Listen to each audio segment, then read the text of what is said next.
one's You it's know really what, nice. You man, just I gotta get found used that to it. feature out on here and I thought that was super cool. You know, I would love to be able to put my scriptures and what have you when I'm reading them. And Yeah, man. Yeah, yeah. That would help you like stay organized, you know? well, I Okay. do those study guides and it would be nothing for me. I'm reading off the study guide and I can't see it on my live when it's my green screen. And I'm like Yeah, reading off the page. So they're looking at the top of my head the whole time. That's just going to help me a lot, man. for sure, dude. This is cool, man. Well, I appreciate you, taking the time out to do this too, man. Absolutely. I love I've been, doing it. I love spreading the word of. yeah, no, dude, you do a great job at it. I think I've been following you for at least every bit of 2 years, maybe even more. So all good My stuff, though, hearing's man. got progressively worse, so I read more and more and more, and that's sort of what's driven me down the road. And I'm on my hearing loss. I don't hit this ear, left ear doesn't work at all, and Oh this one only man. works about 20%. And that's what when my hearing loss it dropped off in one day, and Oh I literally woke up on a Sunday morning. And I said, "Man, I can't hear." Well, my wife, and it's just caused me to read things intently and my comprehension went through the roof. I used to read things and lose my comprehension, and yes. especially the Bible. I mean, Yep. Along with those spiritual attacks you usually get with it too, right? well, you read it, and all of a sudden you read one verse, and then a month later you read it, and you go, "Oh, you know that means sort of like this." And then a year later you read it and go, "Oh my gosh, that ties over to here." And by the Yes. time you get, 7 years into it or whatever, I'm sure you've read it, 10 different ways.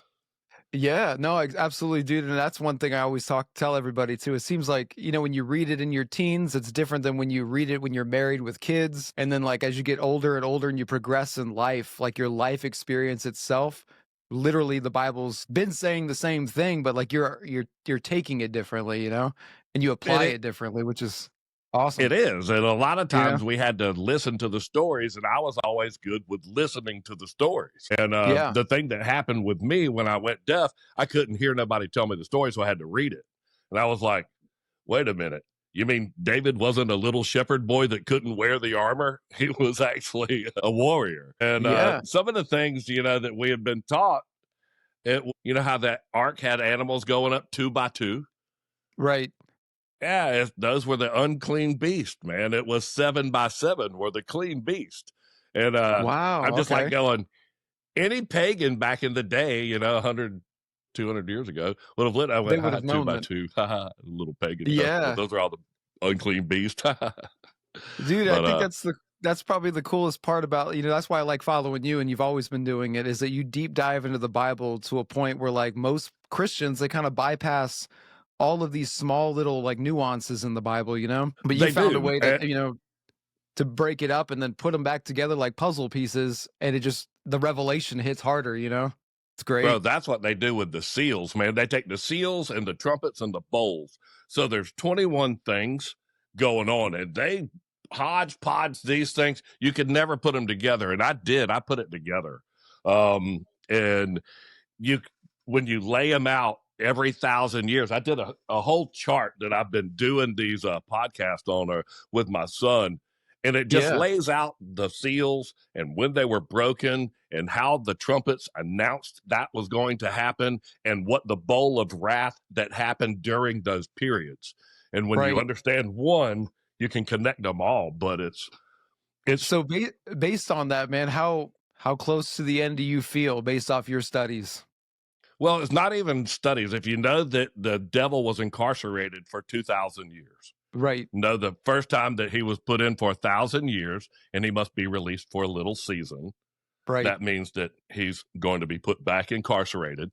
And that Mhm. was the first resurrection. Then it says that he will be released at the end of the second death and he will go out and gather the nations, Gog and Magog. He will bring them Wow. together. That's Yes. literally Ezekiel 38.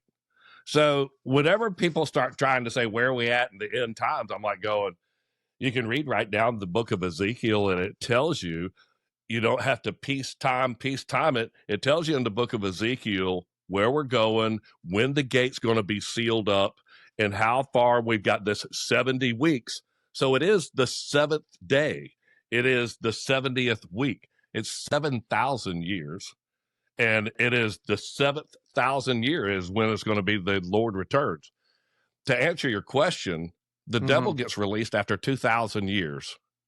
So Jesus was crucified and resurrected in 33 AD, Right. and 2,000 years later is 2033 AD. Okay.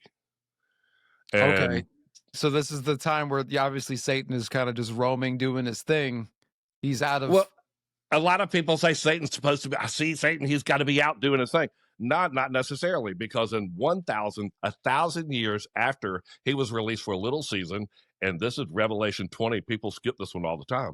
Revelation 20, I think verse 5, and the rest of the dead yet live again after the 1,000 years is finished. This is the first resurrection. So in 1033, the rest of the dead crawled out of the ground and lived again. And it is all the madness that we see in this world. It's the Mm, beginning of the Crusades. It's the beginning of the chivalry, the crowned kings, all of the things that have woven their way into our leadership in this mm. world. They are the rest of the dead, the dudes that are running this whole place. You say, how can the devil be in everything? If you were one of the rest of the dead, you would have one of the Biltmore states. You would work your way right into the system of running things. Right, right. And it's almost like you're kind of going like if you come back from it like that, that you have that initial almost like a mechanism inside of you to kind of it appears as though Satan is everywhere, but really it's multiple people that It's the have rest of the dead that yeah, live again after the 1,000 years were finished. The first right. 1,000 years was the millennial reign. And he incarcerated Satan, and he went underneath the altar and locked him away for 1,000 years. And Mhm. then that's the first resurrection. Satan is So released where at, do you feel like we're obviously waiting for Jesus's return? Mhm. Or do you believe that he's already come and we're kind of just Well, Jesus, I believe, is Melchizedek. And I believe, okay. he is. I mean, no Yeah. mother, no father, no beginning of days, no end of days. Hot Yeah, a diggity king and a dog, man. priest. That's who that's talking about. Yeah, because that's So, that's actually a really I, good one you know, too. Yeah. how long has he been here? I think he walked up and talked to Abraham when he sacked Sodom and Gomorrah, and he gave him bread and wine. What did he have at the Last Supper? Jesus, bread and wine. What did That makes sense. Melchizedek give Abraham? Bread and wine. Yep, and And Melchizedek is the most, like, mysterious character in the Bible, probably for this reason. well, you know what? David taunted himself as being a priest in the order of Melchizedek in the 110th Psalm. And of course, he lived on Mount Zion. And I don't know who gave him that idea that, hey, you ought to go up there and live on top of the mountain of God. Right, and get information downloaded in. Yeah, you go ahead. Your hands are too bloody to build the temple, right? Okay. And Yeah, your great grandmother was a Moabite? Yeah, okay. the parallels, man, they're strong. They are. They They are. are. That's But cool. a lot of people ask me how Ezekiel, where we are today, what you just did, Yep, and where we are today is literally Ezekiel 37, when all these lands come against Israel. And right, Ezekiel 37 lays it out right there that they're going to come against Israel, Gog and Magog, says that in Ezekiel 38. And right. then it goes on through that the gates must be sealed.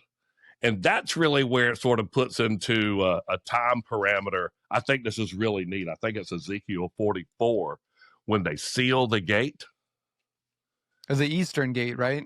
Yeah. And Yeah, yep. Ezekiel, he turned around and he's talking to the angel and says, hey, seal up that gate because I came through that gate one time and I'm going to be the one that comes back through it again. I blocked this page off right here. But it talks about them making Israel no more two nations.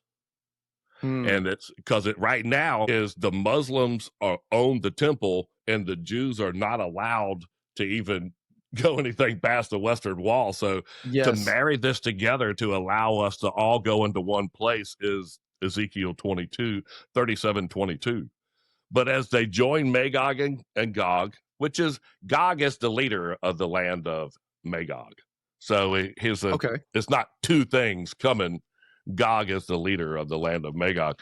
But it's got right here, and it says that they should seal the eastern gate. I know too that in front of that Eastern Gate, I forgot who it was, but they built like a grave around it, believing that God or Jesus wouldn't come back because of unholy ground.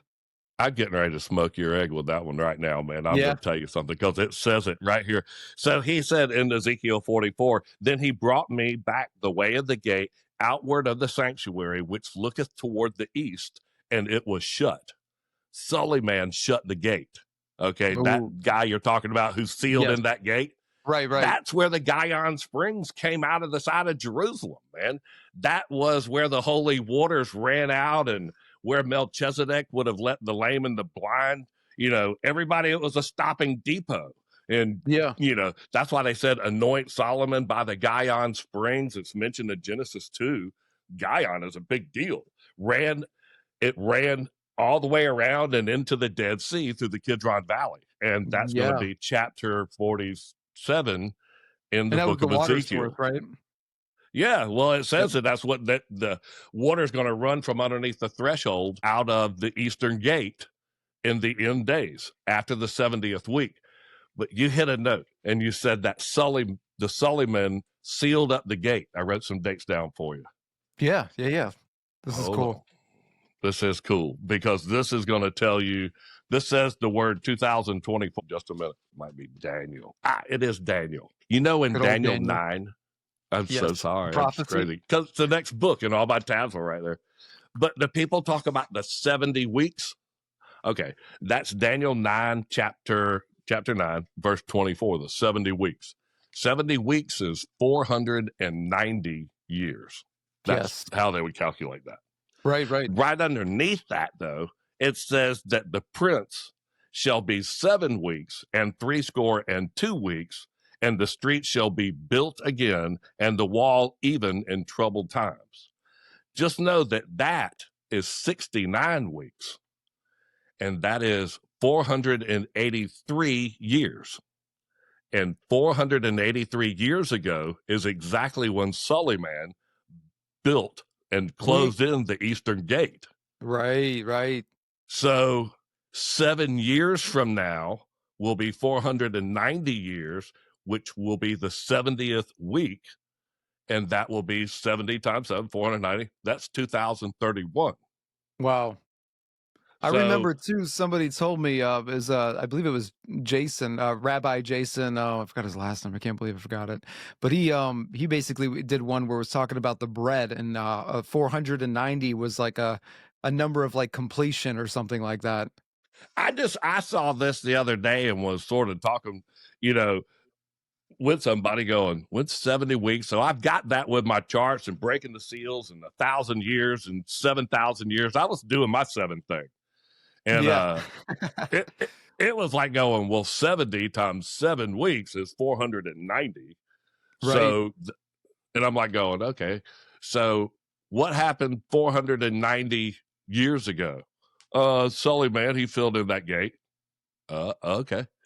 So 7 more years from now, it was in 2024 that Suleiman would have filled in the gate at 483 years prior to. And I think that's a Man. big deal because that's when Yeah. they sealed up the water out of Jerusalem. And that is what in chapter 47, that's what's going to heal the day. The water is going to run out of the threshold of the eastern gate Right. over the valley of dead bones, which is the Yeah. Ooh, yeah. graveyard the boy put in front of the thing, There it is. Yep. through the Kidron Valley, which is full of graves, all Yes. the way around the city of David. It says that. I can read it for you word for word. And going into the sea, the Dead Sea, and making it live again. Whoa. And all of the great sea will be given to salt. The part that is not will be given to salt. And then he said, these waters issue out toward the east country and go down into the desert and go into the sea, which are being brought forth into the sea, and the waters shall be healed. And that's coming out from underneath the altar of the temple right there. And behold, the waters issued out from underneath the threshold of the house eastward. That's the first verse in chapter 47. Wow. So that's why that guy sealed up that gate. Is to try to prevent. Well, and it says to. But yeah. Ezekiel's talking about this gate is closed. I just read that for you in the scripture where he took him to the gate and it was closed. This is 500 something BC. Yeah. When Ezekiel wrote that. Right. Suleiman How didn't would you have close this. known that? Yeah. That it was going to be Suleiman closed. didn't close this. You're right. Suleiman didn't close it until 1541 AD. Bro, the So, Bible, man, you can't beat it, man. That's so crazy. he saw the gate sealed and he says, hey, this is what's going to happen. The water's going to flow out from underneath the threshold of the eastern gate. Right. That's the end of the day and make all the things heal. And that is Yeah. that's when he returns. And you were saying the same thing too, that right now it's like you said it was like two nations, right? In Israel, and it's going to be one when that flows through the gates, right? That'll kind of Yeah, heal it the land. is. Let's see. Then he brought me back to the way. Then he brought me back to the way of the gate, which was toward the sanctuary, towards the east, and it was shut. Mhm. I got these tabbed right here because it's really, my wife was like, people want to know where we are currently in the Yeah, yeah, world. yeah. It's a pretty common question. Yeah. I know that we'll never know the hour, time, or day, not the angels in heaven either. But it's like we can kind of ballpark it, I'm sure. Well, people say that to me on my live all the time. They go, no man knoweth the day or the hour. And I'm like going, I know, but in Revelation 20 tells you exactly when Satan gets out of jail. Hmm. Tells you that in 2,000 years after Jesus Christ was crucified, that Satan gets out and is released from his prison. So you know that much.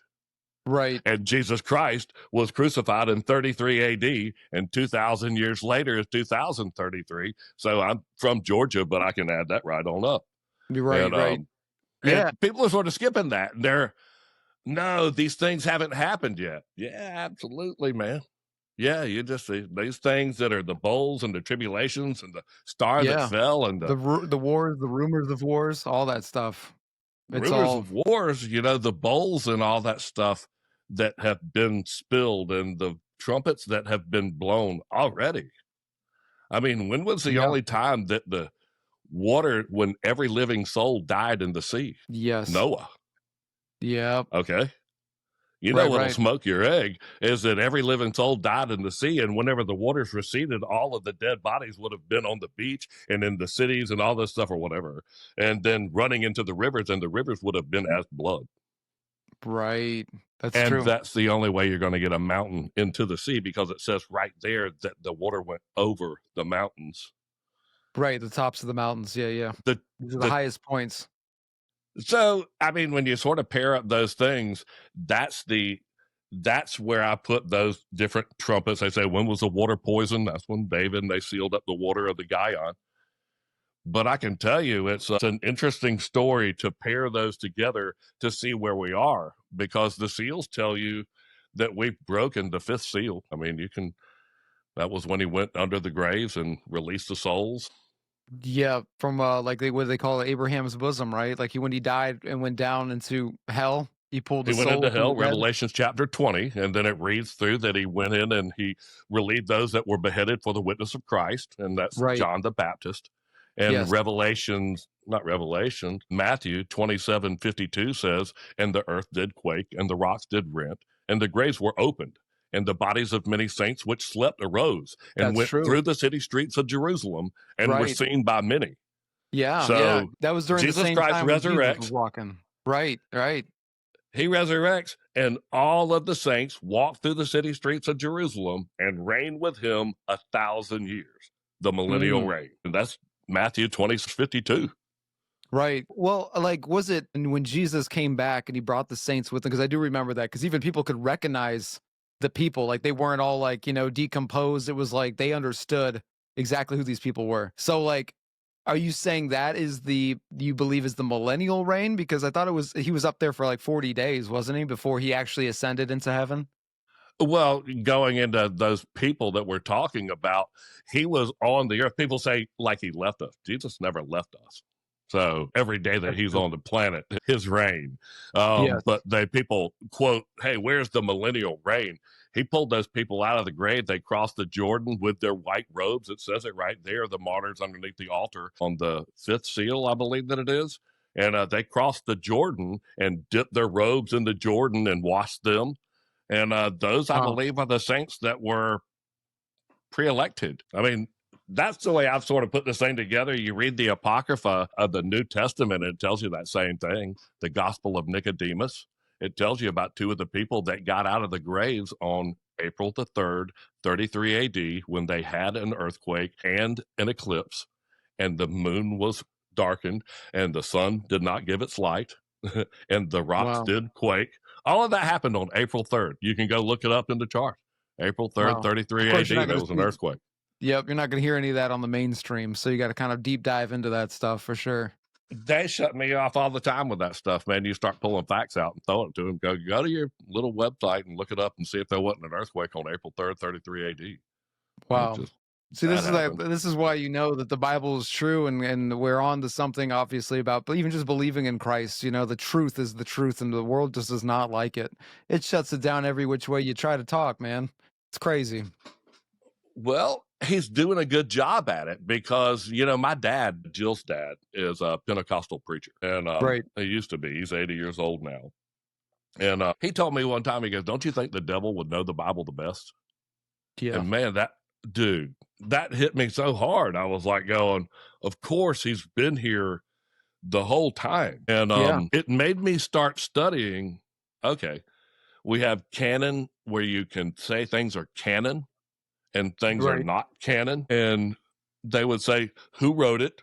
And is it good for useful teaching? Yes. So I started going through. I said, well, which books did God write? Well, I mean, Right. y'all say God, what all of these? That's Paul, that's Matthew, that's Mark, whatever. But what book did God write? The only thing we can find is he wrote the book of Jubilees and that he wrote the 10 Commandments. Okay. Well, then that makes sense why Jesus Christ in John 7:19 said, did not Moses give you the law? And yet none of you keepeth the law. Why do you go about to kill me? Moses Yeah. gave them a law and said, thou shalt not kill me. Jesus said, bro, gave you the law, Right. said not to kill anybody. So you knew better. Yeah. Yeah, so Even you with said that. you're a lawyer? Yeah, okay, y'all messed that up. Like, what else did y'all do? Okay, and they sort of twisted the laws, these lawyers of the day. And Jesus said, let me break it down, man. It's like love God and heaven above with all your heart and all your soul and all your mind. And love your neighbor as yourself. That's Upon it. those 2 commandments hang all the law. That's it. Does it Exactly. ever say for you God never said you can stone this guy to death. No. You can hang this guy on the cross. Mm-hmm. No. God said, thou shalt not kill. That's At right. the end of the end, the beginning is the word Genesis is the beginning. The word Exodus means the end.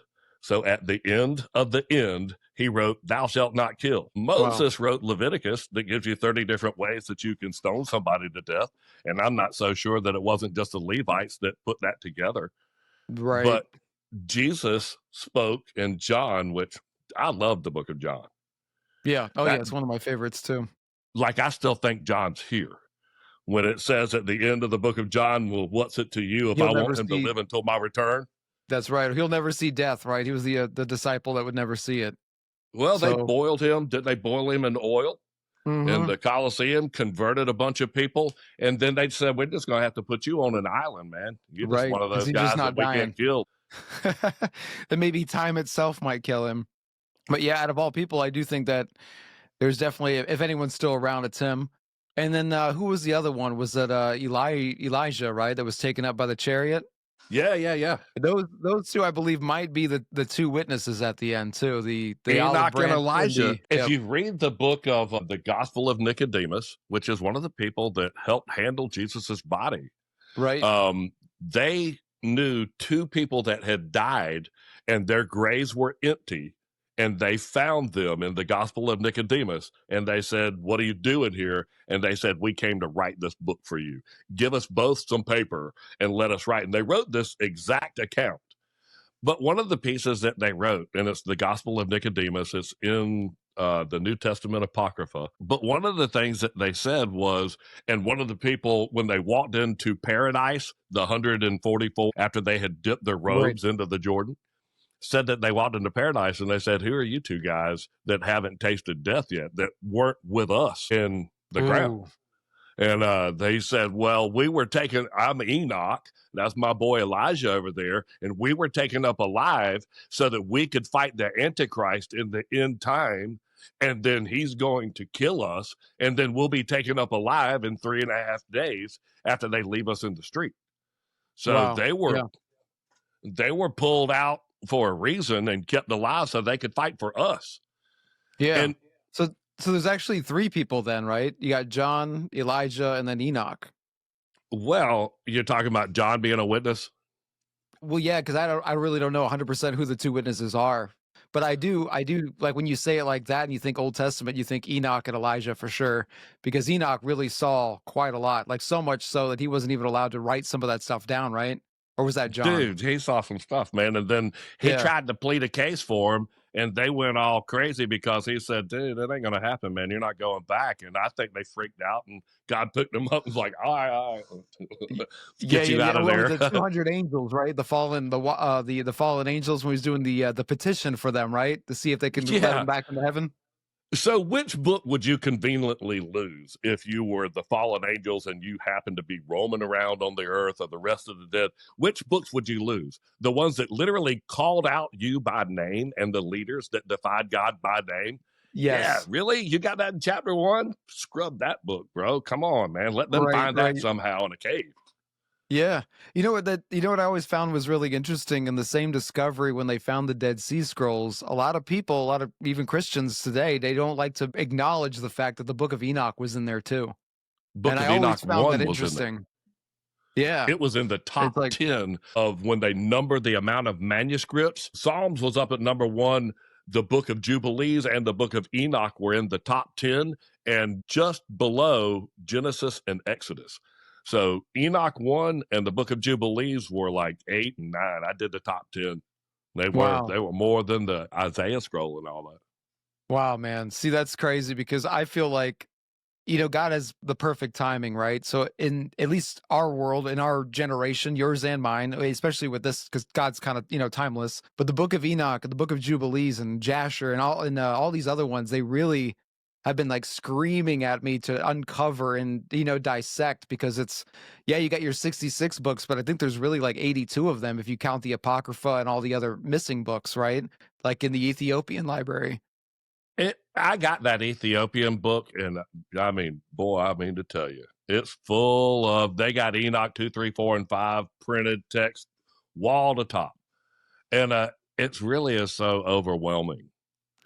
Yeah, And people ask me, "Hey, where can I start? And where can I know? Where can I?" I'm like going, if you read the book of Jubilees, it's called the Little Genesis. But anybody taking my class every Wednesday at 8:00 p.m. Eastern, yeah, I go live and we talk about the book of Jubilees. It's 50 chapters and there's 52 weeks in the year. So every week we're going to do a book of Jubilees. And we're halfway through it, man. We're on 22 now. And it's just a that's great, killer. dude. I tell you what, having the study guide and reading along, I tell people you should read the book of Jubilees because it has more names and receipts than the book of Genesis does. It tells you who Cain and Abel's sisters were, who Cain left with, who he took and made his son Enoch with, what happened to him, how his house fell in on him. Right. It's It's like and the a little bit more detail than what you get in Genesis. Mhm. well, I can tell you one thing. It's the very first verse that it says right there. I want to read it to you. And it Yeah, go says, ahead. come up to me on the mount, and I will give you 2 tables of stone of the Torah and of the commandment, which I have written that you may teach them. This is God Mm, said, I wrote this and you can teach people with it. Now you tell me why we're conveniently missing the only book that it says I God wrote and you can right. teach people with it. And it is Genesis and about half of the book of Exodus. And the only difference that I see in it is the part where Jacob got told, do not build this place by the angel. They took that out of the Holy Bible, and Jacob raised a pillar and put a pillar there. And that's Mm, the place where Jesus walked in and said, tear this temple down, bro. It's yeah, me. It's me. yeah. This is not a building. Y'all don't need to build any of this stuff. And it says it right there, Jubilee chapter 30 or something. And the angel that named him in the Bible was scared of the sun coming up. He wouldn't even give Jacob his name. Says, I'm going to Mm, call you Israel, which means struggles with God. How'd you like to have that for a nickname? You struggle right. with God. What? You're Yeah. not even God, bro. You scared of the sun? The sun's coming up. You won't even tell me your name. And you think I'm struggling with you? Okay, Right. hot dog. Yeah, yeah. Who It's true, who man. what? That's just sort of the Dang, way dude. I read into things. Yeah, no, that's a good way to do it, man. I even like the way that you when you use like Google Maps. Like I feel like, and I know you've been to some of these places that you've kind of dissected. Like you went to Italy, you went into what is it called, the hall with the popes and everything, like the Pope's prophecy. And you kind of like broke into all that stuff, and that's. I'm just trying to educate my audience right now, real quick. Is that if you guys aren't following the Trumpet, I do highly recommend you guys check them out because the way that you break everything down and then you go to these places, man. I even like it when you zoom in on the map and you could see all the bones and these different structures, man. Then you go back to the Bible and then you use, the history of what you know, and you just start connecting the dots, man. That's what your channel to me is. It helps me to understand the deeper meaning behind all this stuff, and it's phenomenal, dude. You're doing a great job at that, man. I wanted to know what it was that you saw, and you know what? You and 1,000 people share that same idea. Hey, man, I love the way you just took me there on Google Earth. And Yeah. I did a TikTok the other day, and that's my big thing. I got told to do TikToks. I literally got told by the Lord walking down the hall, do a Wow. TikTok on a map of time. And Yeah. AJ, I said, you know how to do TikTok? He goes, yeah. I said, well, set one up. I got to do this. And Yeah. I did. But I forgot what I was tell you. No, but you were like the way that you kind of like, yeah, you zoom in on the maps and stuff, man. That is such a unique way of, it brings us on board. Like anybody can talk all day. I can even have Chat GPT write up scripts and I can lead you into anything. But when you actually physically show me the location, it lights up like a little light bulb in my head. You know what I mean?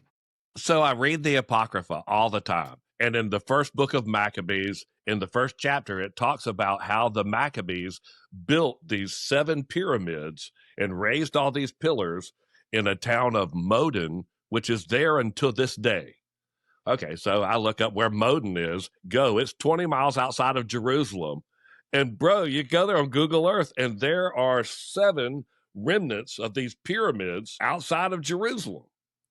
Now, it also says that Just he chilling carved there. all these ships and these other things and built this graveyard for all of his family. And he built this graveyard Right. and carved these ships, polished all these stones. And I'm just like going, okay, that's right. Outside of Jerusalem, nobody ever told me there was pyramids outside of Jerusalem that were Yeah. built by the Jewish people. Okay, I totally get why y'all would have taken that out. That totally connects you to Yeah. the Masons too hard. But Yeah. Yep. And well, that that's what it takes how to. good they were at building pyramids, Well, ironically. if you build a pyramid and you stack stones, that's that's amazing. But and if you chisel stone, it says that if you raise a tool upon the stone, you will pollute it, and Ooh. that you should. Yeah, and the 10 Commandments, right after the 10 Commandments, which should be about the 13th or 14th commandment, because it's still in the same chapter. And it says that thou shalt not make an altar out of polished stone, and that if you raise a tool upon the stone, you have polluted the stone. And thou shalt Wow, not that's interesting. thou shalt not build steps up to thy altar. For I forget what the reason was, but if you go into St. Peter's Basilica, smoothest marble altar, smack dab in the middle of it, 6 steps going up to it. I'm like going, listen, Billy, did you read the book, man? Yeah, it's like, man, it was Read all that. there, and you guys still did it anyway.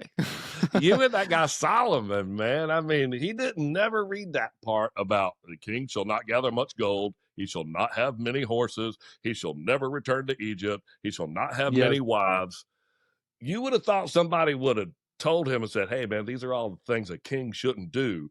Really? Can you right. write those down for me so that I Yep. can be whistling diesel and just bam that one and boom that? Yeah, I mean, that's what Yeah, dude. He he literally checked the busted every one boxes of for all the wrong things. them.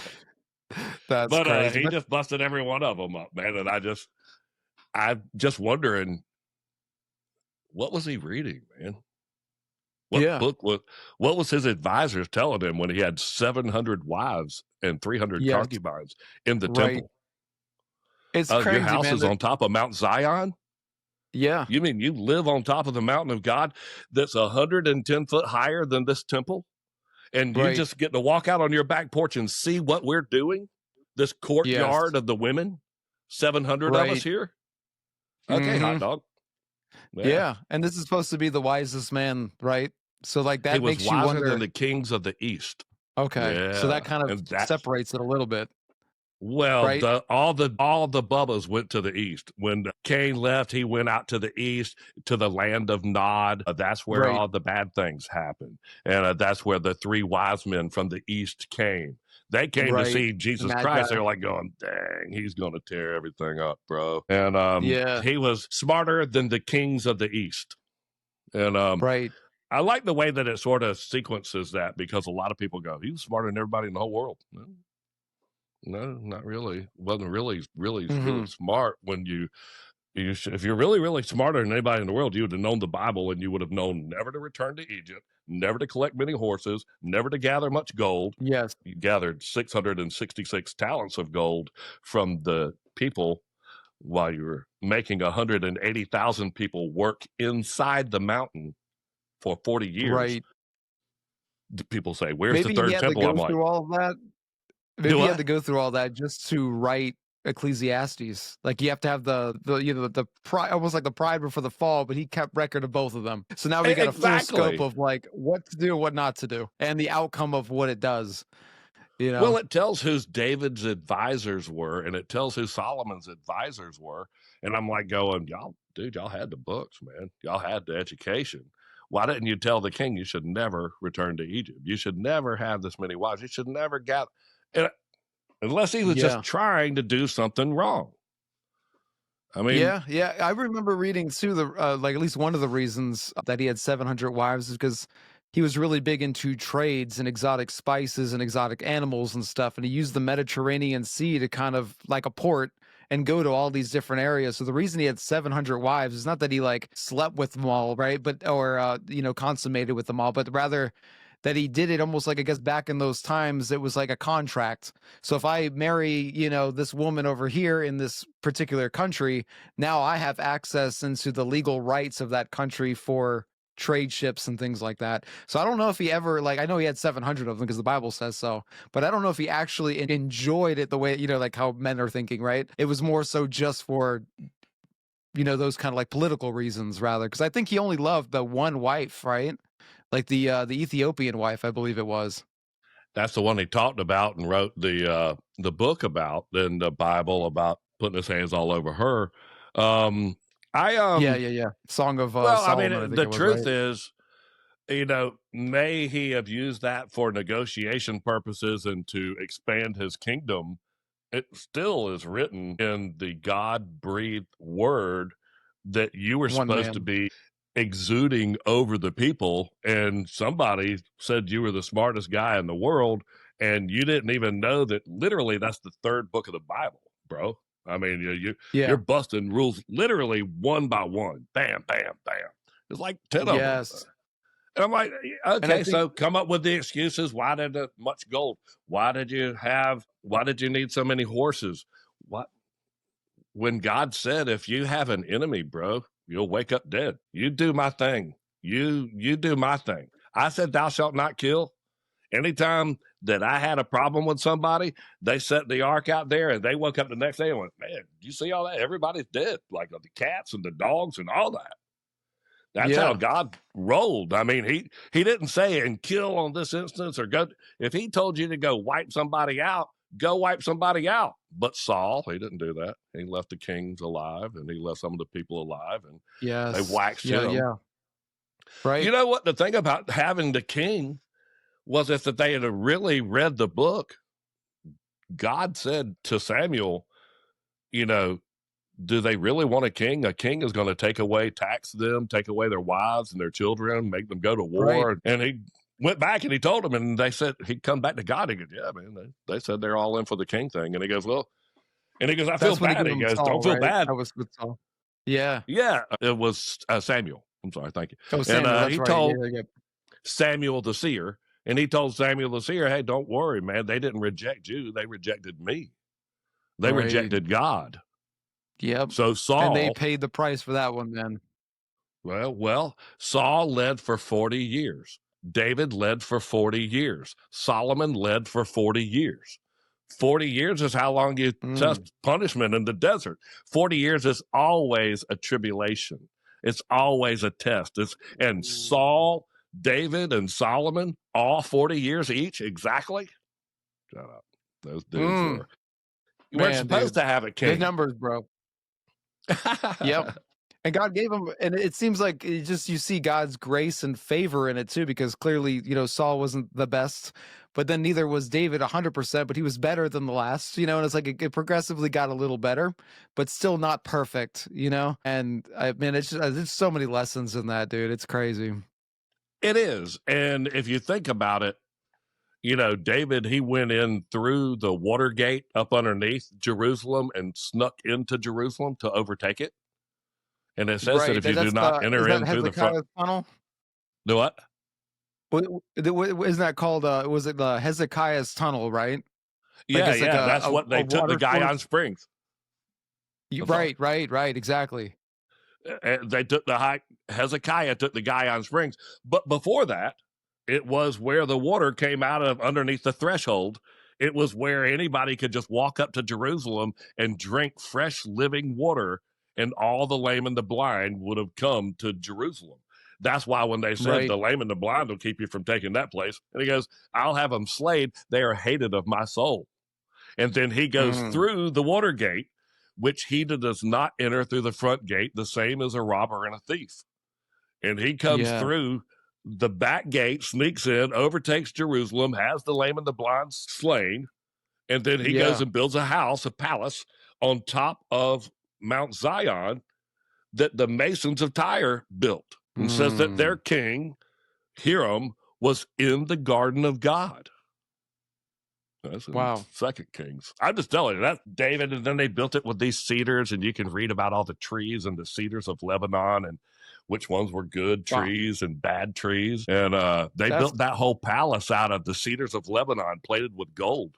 Put 2 cherubims over it. and There's people can't it's strange, man, because I'm always, I know you're going through it too, just doing like Christian content. You get so many atheists and skeptics. And it's like you can literally, when you just deep dive into this, you can connect it and you see it, like you were saying before, how the Israelites they built those pyramids on the outside. It's like all you have to do is Google search it, pinch your finger a couple of good times, and there it all is. And it's like It people sure don't is, do and this they'll let you research. take pictures, except the cool places like the altar at Mount Sion and all that, where they had built, where Moses received Sinai, the altar at Mount Sinai. They won't let you take any Google Earth pictures or post any of that stuff. And I have a book that has a picture taken in the late 1800s, and it is of the altar that Moses smashed the tablets on, dude. And I'm Holy like, smokes. I know. Why is that Dude, not that's Disney crazy. World? Why is that not a stop on the Christian trail going, bro, broke it right here? Absolutely, it Yeah. should be. That, yeah. they're all I in feel like they just lockdown. want people just to have just enough to kind of almost like dilute the message where you're not quite getting enough substance, and you can easily detract your faith a little bit. You know what I mean? As a Christian, but when you're doing it like you're doing it and you're teaching the way you teach, it grounds somebody in the Bible. Like these are real physical places you can go. Like Hezekiah's tunnel is still there. You can actually go in it. And at the very end of the tunnel, apparently there's like a slab that explains it. And it's like, dude, this is all right here, man. And then you combined it with the Eastern Gate and it's mind blowing, bro. So I was on a cruise recently, and one of my good buddies, I've traveled the world with him, me and my wife, and he is. He doesn't know what he is. I wouldn't say he's an atheist because he doesn't go down any lane, but he doesn't have any good belief. And he did about a year ago told me, he said, "Man, I'm just doing terrible. I had to give it all up to God." And all of his things got fixed. And while I was on that cruise, I said, Ooh, crazy. You remember back when you said you gave it all up to God and your things got fixed?" He goes, "Yeah." I said, "Get back on that page now and remember what happened. That's right. Don't you forget and go back to where you were, or you'll be right back down to, I'm going to give it up to God." And he's going to tell you the sky ain't going to fall but a couple of times. And I was telling him, I said, how I had connected the bowls and the trumpet and all of the things where they connected through one sequence of time. And I was telling him it was this year and so. And he goes, "Yeah, yeah." And he was hearing it, not biblically. He was hearing it from, I was in the Navy. I know land masses. You're talking about these things. And when I got to the end of the explanation of how that seal was connected to that trumpet was connected to that bowl, when I got to there, he goes, "What's your point?" And I went, "Perfect. Like, you missed the Perfect." whole He goes, thing. like, I understood that perfectly. I went, "Ha ha ha, you don't know nothing about religion. Are you going to lost your mind back there?" And he goes, Yeah, "No, it makes perfectly good sense." And I went, "There you go, buddy." that's it, Yeah. man. You got to give him a little break. You know what I mean? Let the Holy Spirit work Well, I in him. told him, I said, when you get to that part, was Noah the only person with a boat? Mm. Or did he just build his boat way up on the hill so everybody went, "What are you doing?" But there were the seas, and there were people, and there were things, and I have to imagine that there was other boats, maybe. People that caught fish and fishermen and whatever. Yeah, I'm sure that was still a thing. Yeah, that's a good point because a lot of people, you hear the story of Noah, you just isolate the ark. But the reality is there's multiple. And I'm sure these people almost thought they were going to live, you know? Well, the trumpet, when that one trumpet, I forget, it's like the third or the fourth one, maybe the second one, it talks about the mountain going into the sea and all the people dying. A lot of people say that, obviously the clouds came and then the rain fell, but it wasn't just from the clouds themselves. Cause I've done like an interview with like Dr. Kent Hovind too, and he explains this, this theory. And I think it's great. And I believe it's even biblical, man, is that the waters also came from the ground too. And at a force that was so strong, it was like, I don't want to like exaggerate the number. It was like 40,000 miles an hour. This thing was just gushing, and anything in it would have just like ripped around the entire world and eliminated a lot of the stuff. So It's a for it to be the ark in the way that he did it, it had to be for that reason too. It had to be up on a high plane. I know that the Lord shut him in and all the other things that came with it, but no other boat was probably going to last as long, under those Oh, we were circumstances. talking about maybe the other boats, and in that one bowl or that one trumpet where it says the mountains went into the sea and all the souls were living were killed in the sea and died in the sea, and a third of the boats were destroyed. And I'm like, Right. okay, so that's what led me to, did Noah have the only boat? No. Okay, well then you can play that seal as it's like the third seal, man. Whenever all the mountains went into the sea and all the rivers turned to blood. You can imagine when that water's receded that all of those decomposing bodies would have poisoned the water and would have made it Yeah. undrinkable because of all the flesh that was Okay, so literally. like, let me ask you. Yeah, no, that made it make sense. Yeah, because it would contaminate the water with the bodies and the decomposition. But like, my question to you though, because while we're on the topic, is like, you don't think that what do you I guess when I read the Bible, maybe a lot of people are like this, I don't know, but like when I read it, you hear the trumpets, you hear the bowls, and it seems like it's like bam bam bam bam bam all in Revelation, but you believe that some of these things have already happened way before, thousands of years ago, right?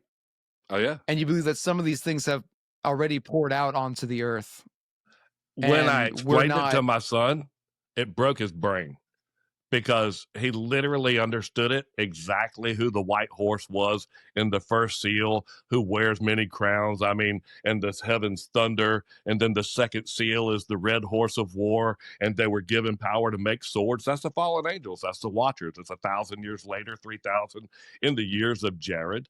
And then the third seal is the black horse of famine. And that's when Abraham had his Yes. famine in the land. And then, it's where they had the scales and the balances and all of that. The David, he's the pale horse of death. Saul had his thousands. David had his 10,000s. Halfway through his life, he was thought to have been slain by Goliath's brother that yet girt a new sword. He went and got Goliath's sword back. And David, from that point forward, it says in the Bible that these be the last words of David. And then right after that, it starts the word First Kings, and he's ice cold and he got no heat. So he's pale, cold, living on top of Mount Zion. And they put all Dying. these women with him to warm Yeah. him up, and that didn't work. Warm him So up. I can keep going though. And Yeah. then the fifth one was the martyrs, when David got Jesus, went underneath the altar and got the beheaded and got the people that were the witnesses of God and released them. And they're popping, dude. And we're right there Yeah, after okay. that fifth seal. Wow. But you were saying, how did That's the intense. trumpets and how did the bowls? It seems like after the sixth seal, then the angel was given 7 trumpets, and then they played the 7 trumpets, and you got to like, well, the story keeps going, and then they got the bowls, and they keep going. Understand that we're that's how I'm reading it. Right. and right. You read them, and it's in consecutive order. All right. That's So how it the feels. seals are as Exactly. 1,000 days, and days is like 1,000 years. But understand that we're dealing with immortal spirits. I got 2 things to say about that. Immortality means that you're not bound by time whatsoever. So time's not your Right. problem. As a matter of fact, that's what the fallen angels probably were jealous of, was our mortality. But what had made me realize that these things could break a seal, blow a trumpet, and pour a bowl, they're not bound by time. They're immortal spirits. And to understand mortality is to understand that we are mortal and we have a certain amount of time. Yes. And So we we're automatically like put things on a linear path, like a a timeline. But the okay, I'm Bible's going to do written timeline for you. timeless. It's going to Yeah. go right by like a car, and it's a white Honda Accord, and it's going to go right by. And that's our life. Okay, but Yes. we're going to make it go so fast that it's going 500 miles an hour, and you can't see it anymore. It turned from a blur of white to almost you can't see it.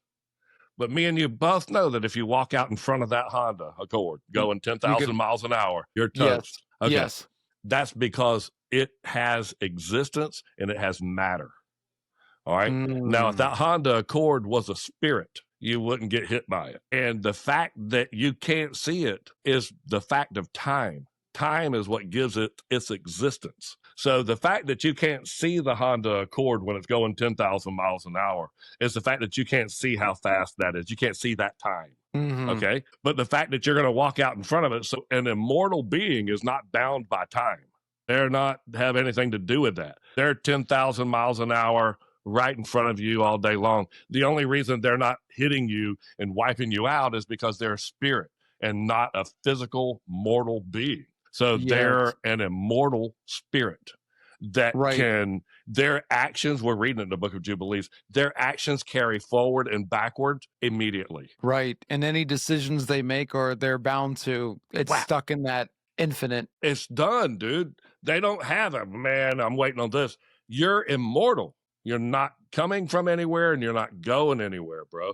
What you said made all history and all future. So that immortality of their decisions and those things that they made, it allows them to, I believe, be right in front of us. It allows them to crack a seal, blow a trumpet, and pour the bowls because they're not bound by this thing that we see as time. And when you see that the seal cracked and it says, and this is going to happen, they will be given power to take peace from the earth. We'll take the second seal. They'll be given power to take peace from the earth, and they will make great swords. And it is the Watchers, dude. I mean, they made swords. They were given the great sword. When you read that, it allows you to see the other trumpets that are blown right there next to it and the other bowls that are poured out that say what happened to them. And when you relate it to the Watchers, oh my gosh. I did. I put it right here. Can you see that? A little bit. Yeah, I think I can see it. Red horse, the Watchers, the first trumpet. And the angel sounded the first trumpet and followed hail and fire mingled with blood. And they were cast upon the earth. And a third of the trees were burned up, and all the green grass was burned up. That's the Watchers that came down and destroyed all of mankind. And then the first bowl, and there fell a noisome and grievous sore upon all the men which had the mark of the beast. Those were all the fallen angels. Those were all of the mark of the beast. So just know that that first seal is Jesus Christ. That first seal is Jesus Christ. The second seal is the Watchers. This trumpet tells what's going to happen in that period. That bowl tells what's going to happen in that period, the wrath of what's going to happen. Those dudes with the mark of the beast are going to get swords and be taken out. And this hail and fire, those are the fallen angels. But when you start going up through these, it really does make sense, especially when Jesus Christ comes and there was a third part of the moon. That's the, you go to April 3rd, 33 AD, and there was an earthquake. And there was an eclipse. Darkness. Yeah. So just think that if that's April 3rd, he was in the ground for 3 days and 3 nights. April 1st would have been the day that they crucified him. April Yes. Fool's Day. Like at the yeah. You're a The fool if you anniversary believe that. That's the beginning of the year. They changed that in 150 BC. The Romans changed with the calendar. January to April 1st. And I just picked up on that this year. Yeah. And Well, the Jewish people, they have the 13-month calendar. Is that right? yeah, you know what? And those people, they follow that. And it says in the book of Jubilees that you should not follow the ways of the stars or the celestial bodies, because you Okay. will err in your ways by counting, and you will err by 10 days exactly. And that you Ooh. should count. Yeah, you should have 52 weeks of 7 days, and it divides it up perfectly so that if you would have been born on a Tuesday, your birthday would be on a Tuesday every year. It was a perfect 364-day calendar, and they came out of Babylon and kept the Babylonian calendar. And they counted the moon and the phases of the moon, and hey, is the moon just in the right spot? That's in the center. And I'm like going, how did y'all get away from counting the big yellow ball that comes up over the edge of the thing right there? You know, Right. you got Billy over here. He thinks the moon is in the middle right now. So what we got? But Yeah. Jesse, the smartest guy in the whole camp, he's been over there and he sees the yellow ball come up and he goes, with the piece of chalking. I'm like, there you go. It's a solar-based calendar. It's absolutely perfect. It works right there in the 7th chapter of the book of Jubilees. And it was given that to the people. And the Sadducees and the Pharisees, they are the ones that garbage can this book. They're like, man, no, Dang, dude. that's And that's our job, man, is to inform everybody about this disconnect of what they've tried to remove and try to piece it as best we can with the information we have, you know? And it's so hard to like find it, you know what I mean? I know God blesses us and he's given us a lot of these great insights and revelations, but it's, you know, it's almost like take this piece and I will show you, if you follow me, the rest of the way. It makes you wonder about the word when Jesus Christ himself said, did not Moses give you the law, yet you still seek to kill me? Right. Like, what are you calling the law? What are you guys calling the law over here?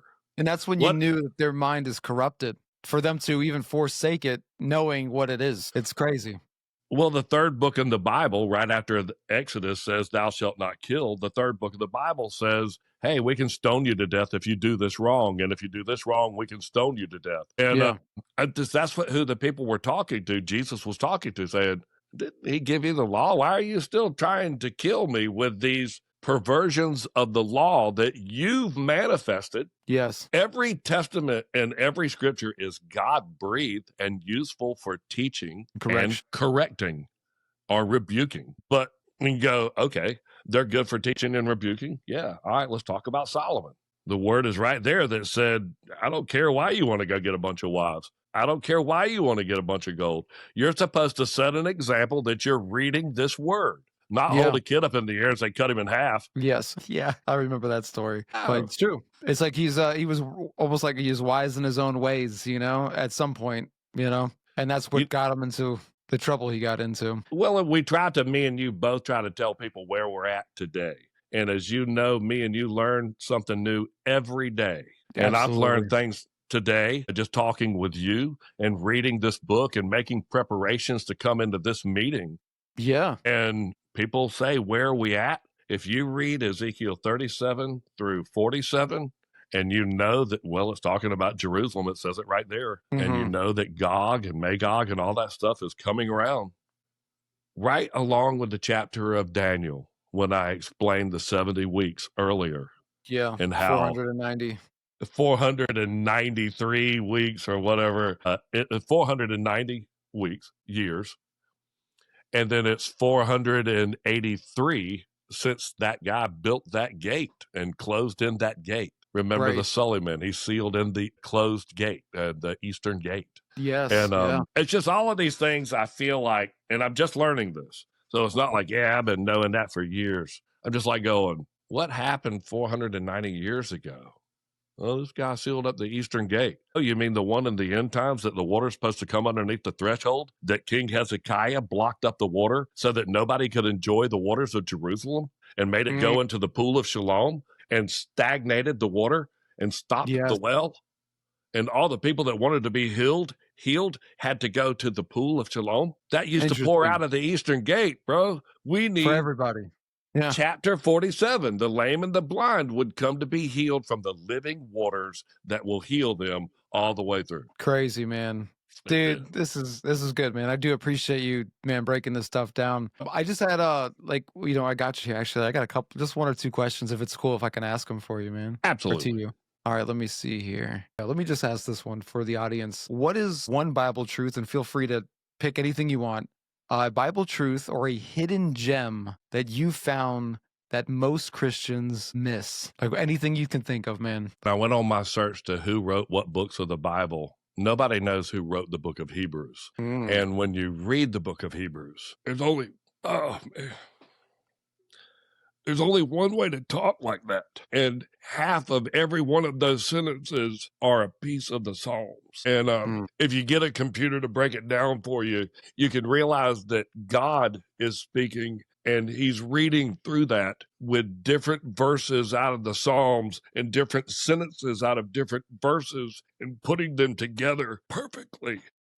Whoa. And the thing that I find in all of this is rest. And I remember telling Jill's daddy, man, I found rest and I sleep like a baby and all. He goes, you're right in the middle of Hebrews 4, boy. And I remember now that. And when you start seeing the verses and who wrote the book of Hebrews, it's pretty miraculous. That's my little nugget that I found out. Who wrote what is the real word of God? Yeah. And for somebody, it's impossible, man. The way that the Bible's written and all, you ever see that little chart with all the hyperlinks? There's like hundreds of thousands of different verses and chapters, and they all link up so well, man. It's just mind boggling that a human couldn't have written this book, It had to come from an external supernatural force that inspired these people to do it because they couldn't have done it on their own. No way. There's no way. And the way it manifests as you learn and comprehend, then it changes and you see how it ties. And this whole thing ties together. You ever seen that chart with the ribbons where all the verses tie together? Yeah. And it's just like a million strings. Dude, it's crazy, dude. It's a masterpiece. And it not only is it a masterpiece, man, but it's lasted thousands of years and helped millions, if not billions of people in its time, just solving life's questions and mysteries and then giving an answer that's like tangible and you can even put it into practice. So it's practical, like it changes people, bro. Like it's astonishing, man. It does. But do you have any children? Yeah, I have a 4-year-old and I got one on the way. Perfect. Now your 4-year-old's got to fight too. She's not as cool as daddy. She don't know the Bible like daddy. But Jesus said that you should love God and love your neighbor. And if you imagine that love is both edges of a sword that your 4-year-old can swing, your 4-year-old can fight with that sword. So that's right. I try to think of a weapon that I can teach people that 100-pound person, a 4-year-old, because I got a grandkid that's like a 1.5. And man, she walks around with her arms wide open. And if she walked up to you, she's got this biggest smile. And I'm like, boy, you stomping anybody's butt with that one right there. And that's love. That's love. That's what we really are going to end up fighting with. I have all these people have all these guns. I have guns too. But I'm like, you just shoot that thing? We do too. Yeah. Yeah, I mean, you're going to shoot this thing? Yeah. My brother's got a 50 caliber. And I'm like, I think it's dead already. So, we're supposed to fight this with, you're not supposed to stand behind some Pentecostal preacher with a Bible going, get back, Satan, Hebrews 4, blah, blah, blah. Yeah. It's got to be something that your 4-year-old that you can go, hey, I know my 4-year-old's swinging that blade right now, man. I'm keeping my eye on the prize. I know what my 4-year-old's doing. I know what all my family's doing. They're not looking back. They're all fighting with a very easy sword. Very easy. We all have to do that. I'm sorry, I cry a little bit, but... No, dude, I absolutely do. You're passionate, man. And I love it, man. I love that you're like that, bro. That's a very powerful trait. King David did that all the time too, right? Almost 300 pounds, 6'3". I hate to get called a crybaby. I'd probably have to. No, man, dude, you're doing exactly what God's doing for man. You're killing it, man. I really appreciate you being on here, man. Thank you for the conversation. And your name's Greg, right? It's Greg, and doesn't it mean, I think it means like messenger or something like that. So, I go by Ezekiel 33:3. It says, when I see the sword fall upon the land, I blow the trumpet and warn the people. So I literally see these things going, hey, I'm a watchman. I'm not going to run down out of the tower and go ask this thing, hey, are you this deadly beast? I have to communicate to the troops, to the king to watch this attack. That's right. You know So the I have enemy. to communicate all of the efforts, and I have to watch my wife and my child stand there and Yes. fight for themselves because Right. I'm a watchman. That's right. So what am I going to teach them? And I just tell people, man, you got to watch, and I describe things. I see it, and it looks like the wanted poster. It says right here, are you trying to make a prophecy? Bro, I'm standing on the wall, man. This thing walks by, it's described almost perfectly right here. Would you be mad if I'd said, nah, that ain't nothing, man. I'm not blowing the trumpet this time. And then it took over you. I don't get to censor your information. No. I blow the No. trumpet. You look out the wall and go, that's nothing. I think a lot of people, man, just doing social media like we do, I think a lot of people think that every time we speak, it's like, I mean, we try to, right? We try to make it as word of God as possible and do our best and do our due diligence as, followers of Christ. Of course, I'm not trying to knock that, but everything we speak is not always perfect. But we do need to do what we have to do due diligently speaking, like how you're saying, if you're a watchman and you're on the tower and you see the enemy coming, you better warn them, because if you didn't, then you wouldn't care about the people. And that's how I look at it, man. So like, yeah, I might say something in 2 years down the road. I'll look back and be like, I was off on that. But to the best of my understanding, I gave you the best that I understood. And I did it for God. I did it for you. I'm not trying to convince anybody otherwise, You don't want to try to do too many jobs. You're supposed to see the thing. The guy that has the fast horse and the weapons, he goes out and identifies the target. Yes. And then they get somebody back to say, hey, we've got to proceed this way. Notify the king this thing's a bad thing. Exactly. You can't not tell the troops and the king and all the people, I saw this thing. It may be nothing. Right. You decide. Send out the people. What if I were to walk down out of the tower, walk over to this thing, and it killed me? And then all of a sudden it walked over me and killed you. Yeah. And I didn't do my job and just blow the trumpet and warn the people. I warned the people. That didn't say do anything. It said pick your head up out of the sand, look at the thing that I just said, and you make your own decision, dude. That's right. That's right, man. And I feel like everyone's got their own branches. You're the watchman, and there's someone who's the guy in front of the army, the guy who's the general. Like everyone's got their own positions, and this is ours. Right. And you got to stand there and run your position. A team where some person is trying to play all the positions, you're going to stomp them, man. Dude, every time. Because that person usually becomes lofty-minded and arrogant in all of their ways, You got to learn to... Because I just bought a barbershop, man, so I'm all about team, and I don't ever try to be the king. I always try to be the leader. I'll take the trash out and lead by example. Then I see them following, and it's like, this is what it's supposed to be like, you know what I mean? And that's my position, to make sure everything is, in order, because when that order's there, then the whole barbershop functions well. The barbers eat, the clients are happy, and the whole thing just makes sense. It's like you're polishing the engine every day, you know what I mean? Checking it every day. And if anything goes wrong, they let me know, and I go and I correct it, and that's just what I've been doing. But I would love to walk into your barbershop and hear you get a lot of talk in a barbershop. And I always think, if I could rebuild my world, how would I rebuild it again differently? And it would be like making Bibles or talking about God or doing what I'm doing. Yes. And you're literally going into a place where you have conversations and meet strangers, and you'll be able to spread the word of God like wildfire, even including people that are on this page. I mean, you have such a great following, and your opportunity to go tap into people that don't even follow the internet, that don't even follow things. You're going to get to talk to them. Right. And that's, dude, I never consider myself a pastor or a minister or anything like that, but God always puts me in these. I'm really good at one-on-ones. Like if you put me on a stage, dude, nothing. You'll just see me just walk off the stage. But on a one-on-one basis, I love to diagnose people, and I love the psychology behind it, And it allows me to step deeper into their world. And if I can get you for 10, 15, 20 minutes in a barber chair and we talk about God, man, everyone leaves happy. I've never had a conversation where it ended bad, Maybe someone who didn't want to talk about God, but even then, there's like, it's different than on social media. On social media, people can be keyboard warriors and run their mouth. But in real life, when you're face to face with somebody, people are more attentive and they listen. And it's like, it's beautiful because you can hear the sound of somebody's voice, the tonality in it. I'm not trying to be aggressive and beat you over the head with the Bible. I just care about you, man. I just want to see you saved, and God's been good to me. I know he'll be good to you. That's it. Real simple, man. I love the way that you approach that. I'm good with one-on-one too. I'm actually good with talking to myself.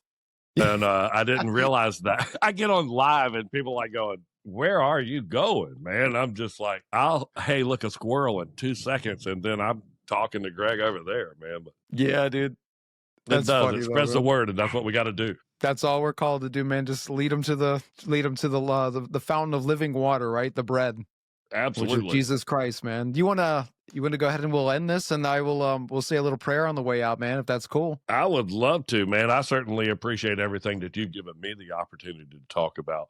And if I could lead that prayer, I certainly would. I have one Dude, that I say almost every morning. yeah, let's do it, man. And if anything, man, if you'd like to somewhere down the road, maybe a few months from now or whenever you're available, man, I'd love to, do episode 2 with you. I really need the exposure, and anytime that I can reciprocate, maybe I can get you to come on with me back and forth Sure. because you've made it very easy to talk to. We've been talking for an hour and a half almost.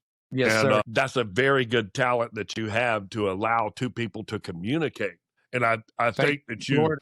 I think you're probably underestimating what you're going to do in that barbershop chair. I bet you're going to I hit some probably people that me and you don't follow TikTok or don't follow YouTube. A whole Yes, new crowd, man. it's gonna be good, man. And God's it got is it just all mapped amazing out. telling them those cool stories. It's fun. Thank you, man. Yeah, yeah, that's cool. All right, Let's man. pray. Go ahead and say it, Greg. Dear Jesus, please fill us with your Holy Spirit so that there's no room for anything else in our bodies. Please let us use your words to speak with these people. Let us see this world with your eyes, Lord Jesus, and let us love this world with your heart.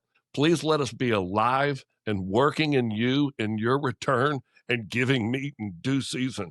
And in Jesus' name I pray. Amen. Amen. Dude, keep blowing the trumpet, brother. You got I'm this, going man. to, man. I certainly appreciate it, Jesse. You bet, man. You have a good night, okay, man? God bless you and the family, okay? Love you, brother. You have a blessed day, man. Love you too, man. Have a great one, bro.